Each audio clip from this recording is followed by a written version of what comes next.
James Cleverly, the king of nominative determinism, has told Palestinian protesters to stop protesting regularly. And I am going to ask you what you think of that, because my initial reaction to it is one of, it's a form of fear. If I talk about previous protests, I'm not necessarily suggesting that the cause of pro-Palestinian protesters is of equal value or equal salience to the other causes. But I'm imagining suffragettes, suffragists, of course, protesting. Suffragettes went rather further. And they were essentially victims of politicians trying to take their right of protest away. Freedom of assembly, as much as freedom of expression, are absolutely crucial to the public's ability to hold power to account.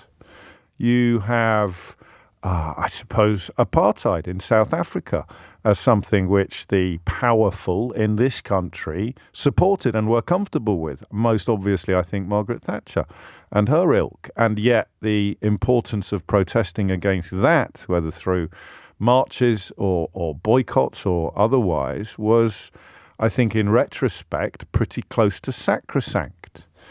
There will be other things. Pick your favourite. That's why I opened the show in the way that I did. You've made your point now. No more protests about fox hunting, please. You've made your point now. No more protests against war, please. You've made your point now. No more protests against women not having the vote, please. You've made your point now. No more protests against segregation on public transport in America. No more protests against de facto colour bars in various employments in even this country. You can't drive a bus if you're black, but please stop protesting about it. No, you've made your point.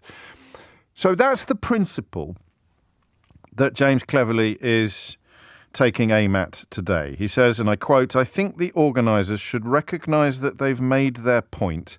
They've made it loudly, and they're not adding to it by repeating themselves." I'm not sure I could disagree with that more strongly.